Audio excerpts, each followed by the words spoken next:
Hello les amis, salam alaikum, j'espère que vous vous portez bien.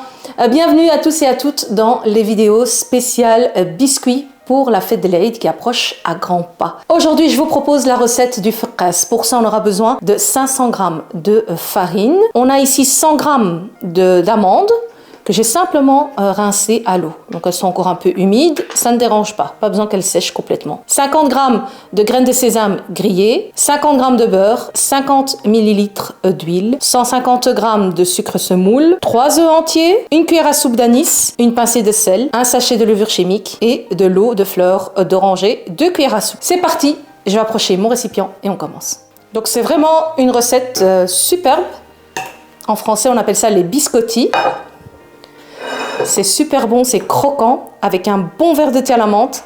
C'est un délice. Alors, on retrousse les manches. Bismillah.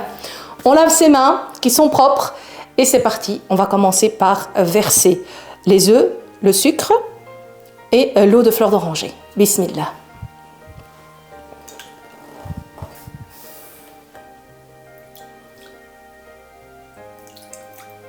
Et maintenant, on va venir donc mélanger, comme je vous ai dit, ce premier mélange. Bismillah. Vous pouvez fouetter, si vous voulez, avec un fouet ou au mixeur, vraiment comme vous préférez. Voilà, dès que ça commence à se mélanger comme il faut, on va ajouter le gras. C'est parti.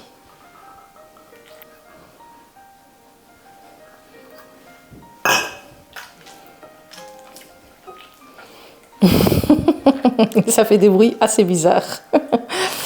Et on mélange, bien évidemment, tout ça.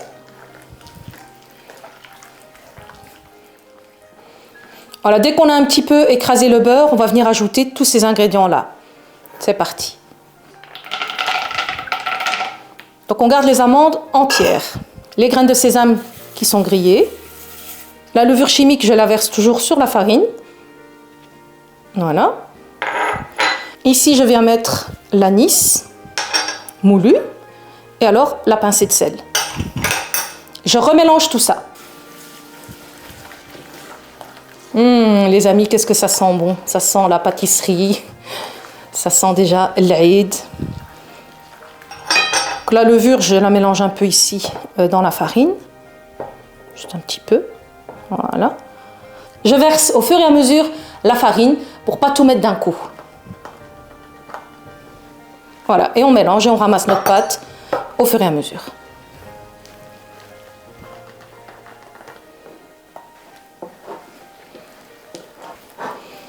Voilà les amis, moi je continue à ajouter ma farine et on se retrouve une fois que notre pâte est ramassée.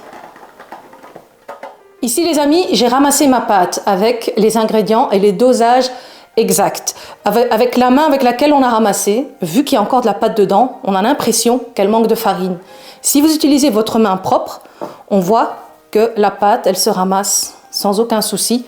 Et donc, on a la bonne texture, on ne va pas rajouter de farine. Donc ici, l'idéal, c'est de laver d'abord les mains et puis on terminera de la ramasser, de la travailler. Je suis de retour avec mes 2 mains propres. J'ai déjà déplacé la pâte qui était dans l'assiette sur mon plan de travail. Regardez, elle se travaille comme il faut. Venez voir la texture, vraiment une belle consistance. Ici, je vais partager mon pâton en 3. Donc, 1, 2 et 3. Oui, comme toujours, hein, on fait à vue d'œil. Voilà. Et maintenant, on va simplement faire un boudin.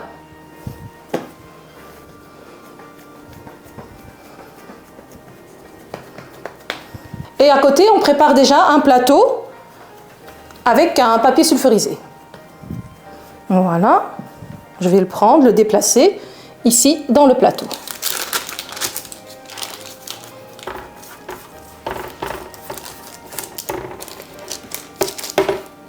Et on continue avec les autres boudins. Donc moi ici, je suis partie sur 500 g de farine pour avoir une petite portion, mais ça sort pas mal de pièces. Chez vous à la maison, rien ne vous empêche de faire 1 kg de farine. À ce moment-là, vous allez doubler les portions. Voilà, j'essaye qu'elle soit quand même un peu droite. On met de l'espace entre chaque pâton et comme ça elle ne se touche pas. Ça va quand même gonfler pas mal. Ici les amis, j'ai pris un jaune d'œuf avec une cuillère à café de Récoré ou alors de Nescafé. Vous pouvez également mettre de la poudre de cacao et une gorgée de lait. Donc on mélange tout ça et au pinceau on va venir badigeonner nos pâtons. Bismillah, je vous invite à vous approcher et on vient donc en mettre partout. Ça va apporter une belle couleur et ça va légèrement parfumer nos biscottis au café. Une fois qu'on a fait ça, on va prendre une fourchette et on va venir juste faire des dessins.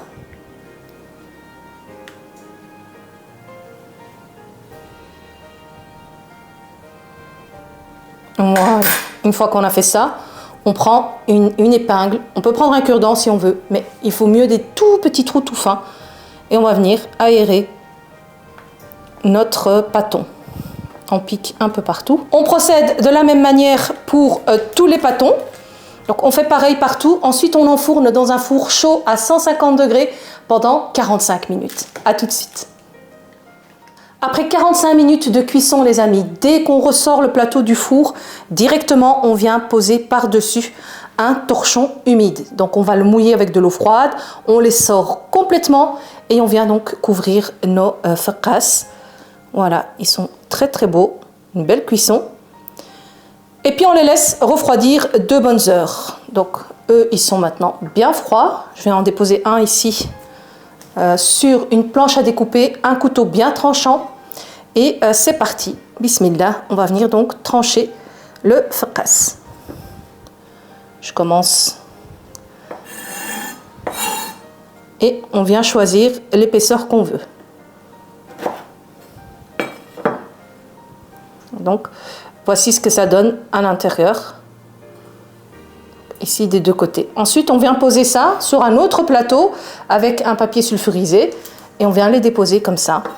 Et on continue, on essaye de faire à chaque fois la même épaisseur et ainsi de suite.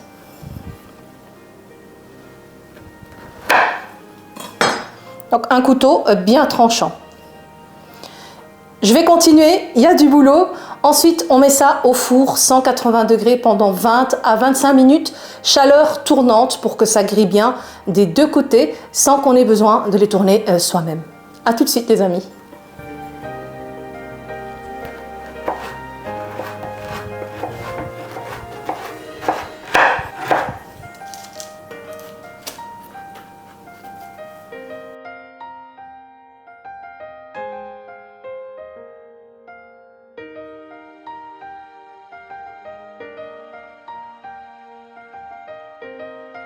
Voici le résultat final les amis, après 22 minutes exactement, c'est le temps que je les ai laissés au four pour bien griller. Je vous invite à vous approcher. Donc moi j'aime bien quand ils sont bien grillés, bien colorés, on a encore plus de saveur au niveau du goût du biscuit. Donc c'est la fin de la vidéo, on a obtenu à peu près 60 pièces. Alors vous pouvez, si vous en avez de trop, congeler une partie et puis le jour où vous en avez besoin vous ressortez la boîte, c'est assez pratique. S'il vous en reste de trop, je ne pense pas, accompagné d'un bon verre de lait froid, moi c'est comme ça que je les aime et je pense que beaucoup les aiment aussi avec un bon verre de thé à la menthe. Voilà, j'espère que les fakas vont vous plaire chez vous à la maison. Si vous les réalisez, n'hésitez pas à m'envoyer vos photos, vos réalisations sur mes réseaux sociaux.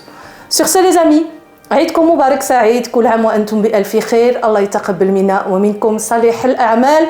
Je vous remercie pour votre fidélité, votre gentillesse et à très bientôt pour de prochaines vidéos. Ciao ciao. Et venez quand même écouter le bruit du biscuit.